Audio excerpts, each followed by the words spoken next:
Coming up next on CTV News, chaos in the county. Plus, we continue our one-on-one with Prince George's County School CEO, and the Ravens have a shot at winning the big game. All that and more just ahead on CTV News.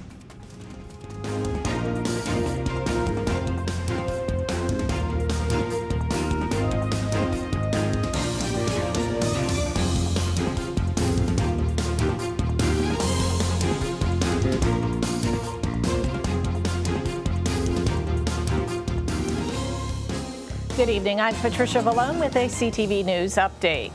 Well, Prince George's police have located the person of interest in a dangerous crime spree that took place yesterday. CTV's Mariah Jalad is in Lanham with the story.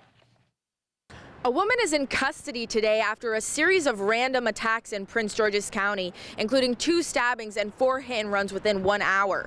Around 5:35 yesterday, police were dispatched to Capitol Heights for a pedestrian that was reportedly hit by a driver that rode up onto the sidewalk. 10 minutes later, police were called to Landover for reports of 2 pedestrians struck, and in that case, the driver had also exited the vehicle and stabbed one of the victims. Soon after, another pedestrian was struck, and just minutes later, a 5th hit and run was reported. At 6:35 p.m. yesterday, police found a man suffering from stab wounds at this gas station in Lanham. He was taken to a nearby hospital in critical condition. Stuff like that is not good for our community, you know.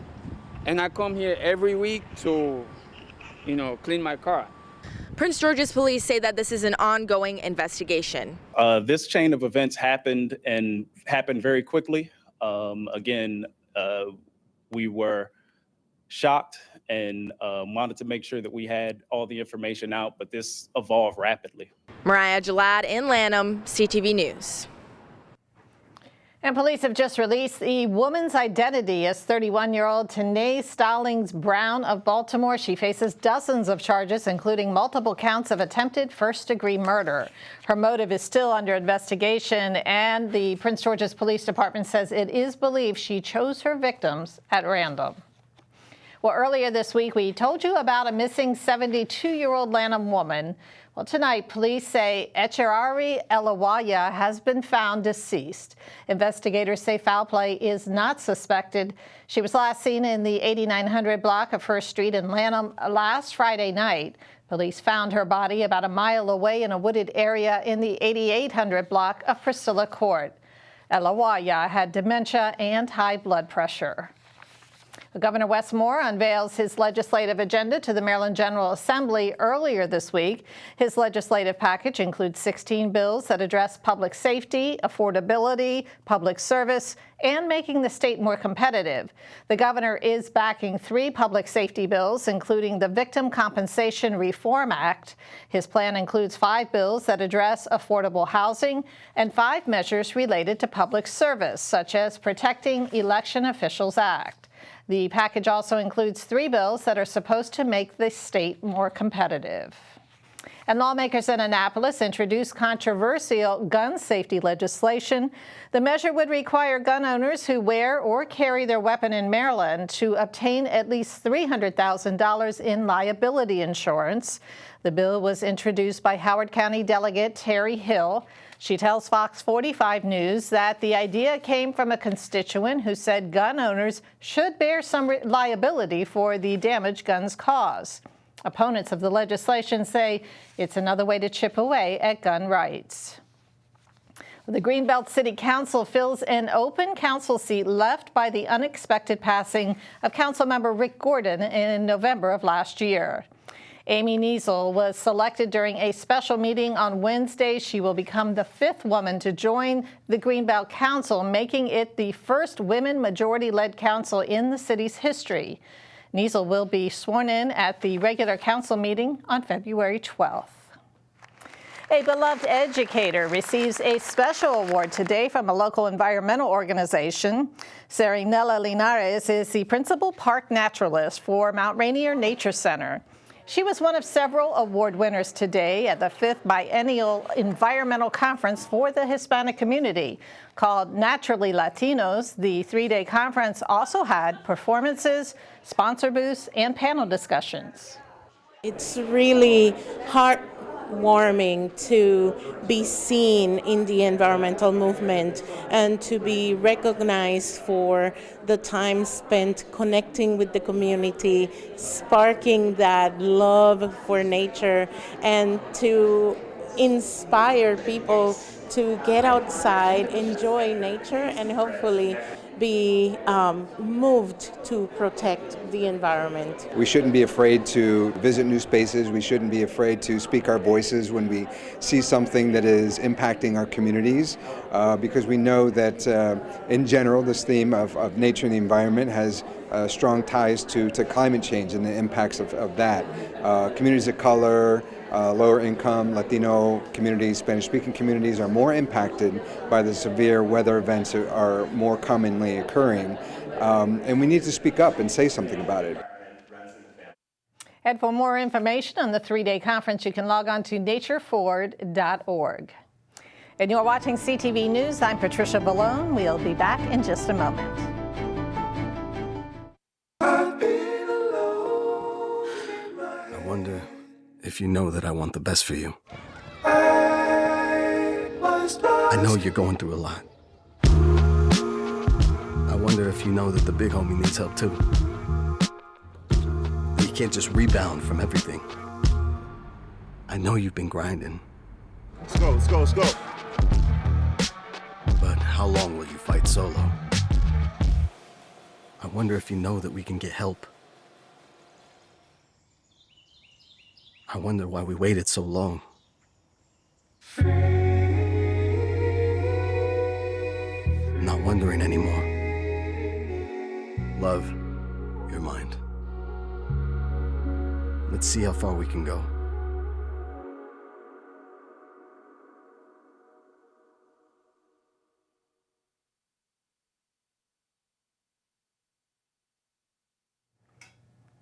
Welcome back. Well, 2 Maryland men face charges in connection with last year's shooting death of a professional boxer from Prince George's. 20-year-old Javon Thomas and 19-year-old LeVar Hunter were arrested on Wednesday in Maryland. The two have pleaded not guilty in the murder of 24-year-old Anwar Wingate. Both are accused of shooting Wingate in the neck in Northwest D.C. in November. Investigators say the pair was attempting to rob the victim when he was shot. Both suspects are being held without bond. Well, yesterday we shared some of the success and shortfalls identified in a 90-day report given to the new PGCPS superintendent, Millard House. Today, CTV reporter Taylor Thomas is back with more. The report follows 400 public and virtual in-person listen, learn, and lead town halls during his first 90 days in office, in addition to concerns dealing with staffing shortages and the eventual loss of funds from federal COVID relief aid. House said transportation was high on the complaint list. We heard loud and clear the first 4 weeks of the school year that transportation has been an issue for quite some time in our school district. His solution? We moved forward, systemically to bring in one of the best companies in the country to do this work and provide an audit for us. We're in the process of receiving those audit findings out. And the report is expected to be completed next month. It will be reviewed by the school board before it is made public. Well, Maryland could join other states that guarantee admission to top students. Senate President Pro Tem Malcolm Augustine is sponsoring a bill that would require higher education institutions to accept in-state high school students who are in their top 10% of their class. CTV spoke with Augustine earlier this month about his proposed legislation.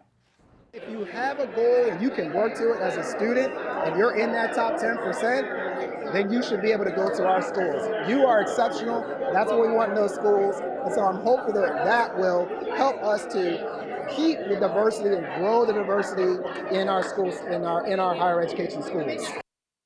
Stand by. The measure comes after the U.S. Supreme Court effectively ended consideration of race as part of the higher education selection process. The IRS announces special tax relief for Marylanders affected by system errors with the Maryland Prepaid College Trust. A state agency found a significant system error in 2022 and froze access to earnings on 31,000 accounts. Lawmakers had urged the agency to allow account holders to execute rollovers without incurring a 10% tax penalty. Affected taxpayers can now make additional qualifying rollovers before January 1st, 2025, without being subject to taxes on the distributions. And dozens of college students rolled up their sleeves and helped pack food for kids in need today. Bowie State University partnered with Rise Against Hunger, a nonprofit that works to eliminate hunger for children across the world. The students packed food, which included rice, soy, dehydrated veggies, and a vitamin packet. The group plans to send the food abroad to communities that are experiencing a childhood hunger crisis. So what they're then doing is they're taking those filled bags, they're taking it to a separate station that scales and seals those bags, and then further to a last station that boxes and then palletizes those boxes so that my associates and I can get them to our warehouse and then send them where they're needed most. So today we are gathered here as a group and we're packing up packages for the kids all across the world. Mm-hmm. And why was it important for you to participate in this? Just to give back to others. It's hard out here. It's hard in the world, so it's good to, help out the community. The kids that are getting these meals, they're hungry, and further than that, they don't really have much hope. And what's the greatest part about this event specifically is these are kids. They're college kids, but they're still kids. So it's kids giving other kids hope, which is really important. And organizers say the students put together more than 20,000 meals. For more details on ways to support Rise Against Hunger, you can visit the website on your screen. And you're watching CTV News. Coming up, we have our sports reporter Simon Buggs wrapping up coverage of the departure of a local football coach. Hey there, sports fans, and coming up in a bit, DeLon Parrish touches on what his last season was like coaching the Wise High School football team. Stay tuned. Us. It's what this country is made of. A helping hand, a shoulder to lean on. Different voices. Hello. One sacred bond. But right now, that bond is fraying. Where do we find common ground?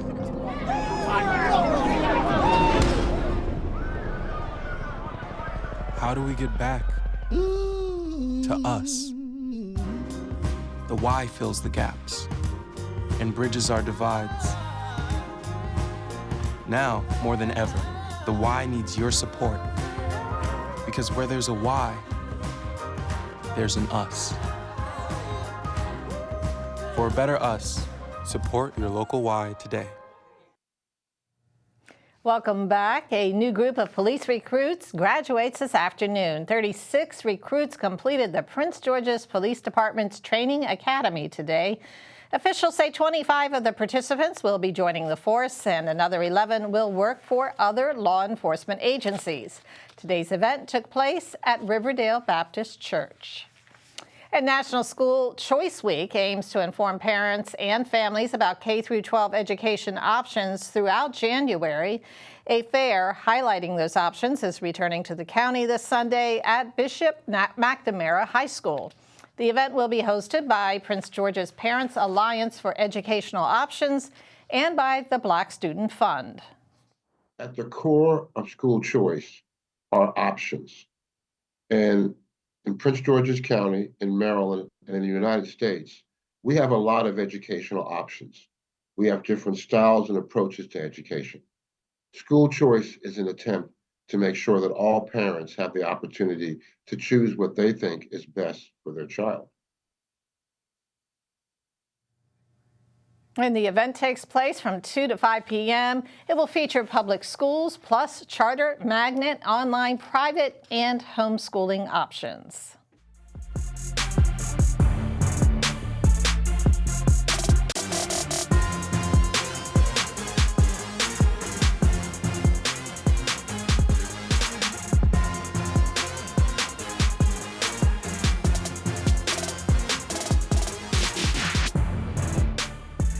Okay, everybody, we begin your Friday sports page with some high school football news.